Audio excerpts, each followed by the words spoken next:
Hello friends, traders இன் சேனல்லேருந்து போனா பாஸ்கர் பேசுகிறேன். நான் இப்போ இந்த வீடியோவில் வந்து இந்த வருவார மார்க்கெட் வந்து எப்படி இருக்க போகுது அதை பற்றி நம்ம டிஸ்கஸ் பண்ணிக்கலாம். ஸோ இந்த வருவார மார்க்கெட்டு கம்மிங் வீக்ஸ் மார்க்கெட் வந்து நமக்கு கிறிஸ்மஸ் வீக்கு, நமக்கு ஹாலிடேஸ் வீக்குக்கு வருது. நெக்ஸ்ட் வீக் வந்து நமக்கு நியூ இயர். ஸோ இந்த வீக் வந்து கிறிஸ்மஸ். ஸோ இதை ஒட்டி நிறைய ஹாலிடேஸ் வரும். ஸோ வேர்ல்டு வைடு மார்க்கெட்டில் நிறைய கண்டினியூஸ் ஹாலிடேஸ்க்கான இருக்கக்கூடிய மார்க்கெட். ஸோ அந்த இம்பேக்டில் நம்மளோட மார்க்கெட்டை வந்து ஒரு டைட் ரேஞ்ச் ஆஃப் சாப்பி ட்ரேடிங்க்கு போகிறதுக்கான ஆப்பர்ச்சுனிட்டிஸ் தான் நமக்கு நிறைய இருக்குது.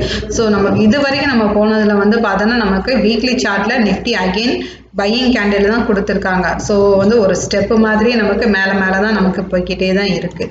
ஸோ டே கேண்டில்லையும் வந்து பார்த்தீங்கன்னா ஒரு டோஜி கேண்டில் மாதிரி போட்டு நமக்கு ட்ராகன் ஃப்ளை டோஜி கேண்டில்ஸ் நமக்கு கொடுத்துருக்காங்க. ஸோ மார்க்கெட் இப்போ ஃபுல்லாமே ஒரு பாசிட்டிவ் சினாரியோவில் தான் இருக்குது. இன்கேஸ் ஏதாச்சும் ஒரு நெகட்டிவ் நியூஸ்னால் இம்மிடியேட் சப்போர்ட் பார்த்தோம்னா 12,800 தான் நம்மளோட இம்மிடியேட் சப்போர்ட். ஸோ அதை விட ஒரு பெரிய நெகட்டிவ் நியூஸ் வந்துச்சுன்னா மார்க்கெட்டு 11,500 வரைக்கும் நம்மளுக்கு ஒரு சப்போர்ட். அது மேஜர் ஃபால் நம்ம இப்போதைக்கு வச்சுக்கலாம். ஸோ பீக்கில் இருக்கும் போது டைவடிச்சு கீழே விழுந்தால் எங்கே விழுகுன்ற ஒரு கால்குலேஷனுக்காக வேண்டி நம்ம பார்க்கும்போது வச்சுக்கலாம். ஸோ அது ரொம்ப இம்மிடியேட் சப்போர்ட் அடுத்த லெக்கு கீழே வச்சோன்னா நம்ம 13,500 தான். ஸோ இந்த ரேஞ்சு நமக்கு இப்போதைக்கு இந்த ரேஞ்சு நம்ம சப்போர்ட் நம்ம வச்சுக்கலாம். ஸோ மார்க்கெட் இப்போதை வரைக்கும் நம்ம போயிருக்கிறது சென்செக்ஸ் அண்ட் நிஃப்டி ரெண்டுமே வந்து நியூ ஹையில் இருக்குது. ஸோ சென்செக்ஸ் வந்து நியர் டு 47Kல இருக்குது. நிஃப்டி வந்து 13,700 13,800 இந்த ரேஞ்சில் வந்து நம்ம மார்க்கெட் போயிட்டே இருக்குது. ஸோ இந்த மார்க்கெட் ஹையாக போகிறதுக்கான மேஜர் ரீசன் வந்து என்னன்னா, நம்ம லாஸ்ட் 2 வீடியோவில் நம்ம பார்த்தது 2 வாரமாக டிஸ்கஷன் போயிட்டு இருக்குது. யூஎஸ் ஸ்டிமுலேட் பேக்கேஜஸ், அப்புறம் corona virus vaccine improvement and வந்து எஃப்ஐசி இன்ஃப்ளோ, அடுத்து வந்து பிரெக்சிட் டீல். ஸோ இந்த 4 விஷயங்கள் தான் மார்க்கெட்டுக்கு வந்து இந்த அளவுக்கு பாசிட்டிவாக போயிட்டே இருக்குது. ஸோ இந்த குளோபல் மார்க்கெட் சினாரியோ. ஸோ நம்ம இந்தியன் மார்க்கெட்டில் நமக்கு இதாக இருக்கிறது இதுக்கு வந்து பார்த்தோன்னா சுப்ரீம் கோர்ட்டில் நடக்கக்கூடிய மொரட்டோரியம் வெர்டிக்ட் கேஸ். ஸோ இந்த விஷயங்கள் தான் இப்போ மார்க்கெட்டுக்கே வந்து ஒரு டிரைவன் பாயிண்டாகவே போய்கிட்டே இருக்குது. ஸோ இதே இது கம்மிங் வீக்கில் எப்படி இருக்குனாலும் அதே பாயிண்டில் தான் நமக்கு மார்க்கெட் போக போகுது. அதே விஷயங்கள் தான் போக போகுது. ஸோ இந்த யூஎஸ் ஸ்டிமுலேட் பேக்கேஜஸ் இருக்கிறது இந்த வாரம் வந்து கிறிஸ்மஸ், இந்த வாரம் ஃப்ரைடே கிறிஸ்மஸ்ன்றனால ஸோ அதை ஒட்டி வந்து நமக்கு அனௌன்ஸ்மெண்ட் கொடுத்துருவாங்க, ஃபைனலைஸ் பண்ணிடுவாங்க அப்படின்னு சொல்லி எதிர்பார்க்குறாங்க. கிட்டத்தட்ட $900 பில்லியன் வந்து கொடுத்துருவாங்க. அப்படி 1 or 2 டேஸில் கொடுத்துருவாங்கன்னு சொல்லி எதிர்பார்க்குறாங்க. அப்படி கொடுத்துட்டாங்கன்னா மார்க்கெட் வந்து அகெயின் ஒரு பாசிட்டிவில் போகும் அப்படின்னு சொல்லிட்டு போயிட்டு இருக்காங்க. ஸோ வந்து ரொம்ப ஃபெயிலியருக்கான ஆப்ஷன்ஸ் வந்து ரொம்ப கொஞ்சம் கம்மியாக தான் இருக்கும், இல்லை பாசிட்டிவில் தான் போகும் அப்படின்னு சொல்லி சொல்லியிருக்காங்க. ஸோ அடுத்து கொரோனா வைரஸ் கேசஸும் பார்த்தோன்னா நம்ம இந்தியாவுக்குள்ளே வந்து பார்த்தோன்னா 1 crore மேலே ரீச் ஆயிடுச்சு. ஸோ ரெக்கவரி பாயிண்ட்டு நமக்கு பார்க்கும்போது க்ரோத் வந்து பாசிட்டிவில் தான் இருக்குது. பட் இது வரைக்கும் வந்து நமக்கு அதில் இன்ஃபெக்ஷன் நம்ம இறந்ததுக்கான கேசஸ் நமக்கு அப்படின்னு பார்த்தோம்னா 1.5 லட்சம் கோடி வந்து நமக்கு 1.5 லட்சம் பேர் நமக்கு அதில் இறந்துருக்காங்க. ஸோ 1 கோடி பேருக்கு இன்ஃபெக்ஷன் ஆகிருக்கு, 1.5 லட்சம் பேர் இறந்துருக்காங்க. ஸோ வந்து ரெக்கவரி பாயிண்ட்டும் நமக்கு பாசிட்டிவாக தான் இருக்குது.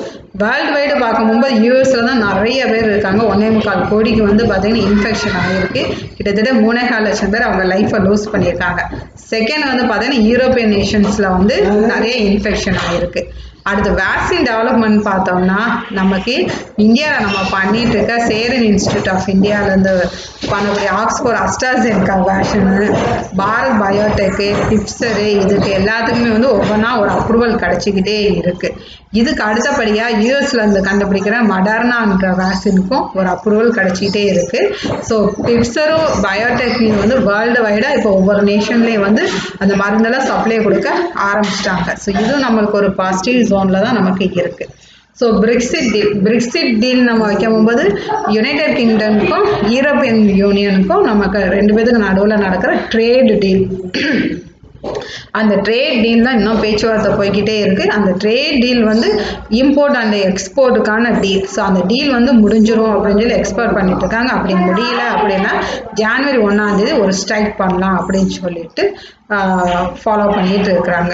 ஸோ அடுத்து எஃப்ஐஸ் ஃப்ளோ வந்து பார்த்தோம்னா டிசம்பர் மந்த்து ஹெவியான எஃப்ஐஸ் ஃப்ளோ வந்திருக்கு 40,000 கோடி. நவம்பரில் வந்து சோஃபார் 70,000 crore வந்திருக்கு. டிசம்பரில் இப்போ வரைக்கும் இப்போ கரண்ட் சினாரி வரைக்கும் 40,000 கோடி வந்திருக்கு. ஸோ யூஎஸ் ஸ்டிமுலேட் பேக்கேஜஸ் வந்து அனௌன்ஸ்மெண்ட் ஆகிருச்சுன்னா மறுபடியும் எஃப்ஐஸ் எல்லாம் நம்ம இந்தியன் மார்க்கெட்டுக்குள்ளே தான் வந்து நமக்கு இன்புட் பண்ணுவாங்க. ஸோ பண்ணும்போது மார்க்கெட் ஆகி நமக்கு பாசிட்டிவ் ஜோனில் தான் நமக்கு போகும். ஸோ பாசிட்டிவ் ஜோனில் போச்சுன்னா மார்க்கெட் நம்ம எங்கே எடுத்துக்கலாம், 14,000 14,100 அதுக்கு மேலேயே நமக்கு போகலாம். இது டைட் ரேஞ்சுக்கு 14,000 14,100 போகிறாங்க. இன்னும் எஃப்ஐஸ் ஃப்ளோஸ்லாம் நான் நிறைய வந்துச்சுன்னா அதுக்கு மேலேயும் நமக்கு போகலாம். இல்லைன்னா டைட் ரேஞ்சில் வந்து 13,500 to 14,000 இந்த ரேஞ்சுக்குள்ளே நமக்கு மார்க்கெட் ட்ரேட் ஆகிட்டே தான் இருக்கும். இதான் நம்ம மார்க்கெட்டுக்கான டெக்னிக்கல் வியூவில் இருக்குது. ஸோ இந்த மாதிரி டைட் ரேஞ்சில் நமக்கு போகும்போது ஒரு ஐபிஓ நமக்கு இந்த மாதம் ஃபுல்லாக ஐபிஓ கொடுத்துட்ருக்காங்க. இன் கம்மிங் வீக்கு நியூ ஒரு ஐபிஓ ஒன்று நமக்கு வரப்போகுது. அது வந்து ஆண்டனி வேஸ்ட் ஹேண்ட்லிங் செல் அப்படின்ற ஒரு ஐபிஓ. அது வந்து டிசம்பர் 21 to 23 நடக்குது. அதோட ப்ரைஸ் பேண்ட் 313 to 315 ரூபா. இந்த ப்ரைஸ் பேண்டில் வந்து இந்த ஐபிஓ கொடுக்க போகிறாங்க. ஸோ எஃப்என்டோஸை பொறுத்த வரைக்கும் நமக்கு டைட் ரேஞ்சு வேணால் பையிங், அதாவது டைட் ஷெட்யூல் பையிங்கில் போகும். மார்க்கெட் வந்து பார்த்தீங்கன்னா ஒரு ப்ராஃபிட் புக்கிங் மாதிரி நடந்தாலும் ப்ராஃபிட் புக்கிங் இருக்காது. ஸோ ப்ராஃபிட் புக்கிங் மாதிரி கீழே வரணும்னாலும் திரும்ப வந்து மேலே தான் ஏறும். அதாவது விற்று கொஞ்சம் கீழே இறங்குமே வாங்குறது. ஸோ எல்லா பையர்ஸும் வந்து பார்த்தீங்கன்னா பை அண்ட் டிப்ஸ்ன்ற மெத்தடை நம்ம யூட்டிலைஸ் பண்ணிக்கலாம். ஸோ நிஃப்டி வந்து மேபி இருந்ததுன்னா 13,500 to 14,000 நம்ம வந்து வீக்லி கேண்டில்னு நம்ம பார்த்தோம். அதிகபட்சம் போச்சுன்னா உங்களுக்கு 13,500 ஒரு க்ளோசிங் பாயிண்ட்டு, அந்த பாயிண்ட் வச்சுக்கலாம். ரொம்ப கீழே இறங்கிச்சுன்னா வச்சுக்கோங்களேன் 13,400 இதுதான் இந்த லெவல். அதை உடைச்சா 13,000 ஃபைனல் வாழ்க்கான நீங்கள் சப்போர்ட் பாயிண்ட்டாக நீங்கள் வச்சுக்கலாம். ஸோ மார்க்கெட்டுக்கு அந்த இதில் இருக்குது. ஸோ கார்பரேட் ஆக்ஷனை பொறுத்த வரைக்கும் இந்த வீக்குக்கான இதில் வந்து நிறைய ஆனுவல் ஜெனரல் மீட்டிங் போட்டிருக்காங்க. அதில் ராஷ்ட்ரிய கெமிக்கல் ஃபெர்டிலைசர் ஒரு டிவிடெண்ட் கொடுக்குறாங்க. அதுக்கான லாஸ்ட் டேட் இருக்குது. ஜிஎம்டிசிக்கான ஒரு டிவிடெண்ட் 2 ரூபா பர் ஷேருக்கு 22 டிசம்பர் அதுக்கு லாஸ்ட் டேட்டு. அதுக்கடுத்து ஆனந்தராஜ் லிமிடெட் ஒரு டிவிடெண்ட் கொடுக்குறாங்க. அது 22 டிசம்பர் லாஸ்ட் டேட்டு. பைபேக் வந்து ஜுலந்தர் மோட்டார் ஏஜென்சி அதை பைபேக் பண்ணுறாங்க. மெஜஸ்கோ லிமிடெட் வந்து இன்ட்ரீம் டிவிடெண்ட் கொடுக்குறாங்க. இன்ட்ரீம் டிவிடெண்ட் 100% இன்ட்ரீம் டிவிடெண்ட் கொடுக்குறாங்க. டிசம்பர் 15லேருந்து டிசம்பர் 25 வந்து 23rd தான் லாஸ்ட் டேட்டு. ஸோ இந்த டிவிடெண்ட்டு யார் ஹோல்ட் பண்ணி வச்சுருக்காங்களோ இது கொஞ்சம் ஃபாலோ பண்ணி பார்க்கலாம். ஸோ வந்து வேலியன்ட் ஆர்கானிக்ஸ் லிமிடெட் வந்து போனஸ் 1:1 போனஸ் கொடுக்குறாங்க. ஸோ இதான் இப்போதைக்கு இருக்கிற கார்பரேட் ஆக்ஷன்ஸ். குளோபல் மார்க்கெட்டை பொறுத்த வரைக்கும் இம்பார்ட்டன்ட் நியூஸ்ன்றது எதுவுமே இல்லை. ஜப்பான்லேருந்து வெனஸ்டே அன்னைக்கு minutes of Bank of Japan அவங்க கொடுத்த மானிட்டரி பாலிசி மீட்டிங்கான மினிட்ஸ் கொடுக்குறாங்க. மற்றபடி இயர் சிஸ்டமில் பேக்கேஜஸ் எதிர்பார்த்துட்டு ஹாலிடே வீக்குன்றனா ஹாலிடே இதுக்கான மூடில் தான் நிறைய மார்க்கெட் ட்ரேட் ஆகிட்டே தான் இருக்கும். ஸோ இது ஒரு tight range of positive bull trend தான் நம்ம சொல்ல முடியும் இந்த மார்க்கெட்டு. இதில் ஏதாச்சும் ஒரு நியூஸ் ஒன்று ஃபெயிலியர் ஆனால் தான் ஒரு ஷார்ட் ஃபாலாக நமக்கு கீழே இருக்கும்.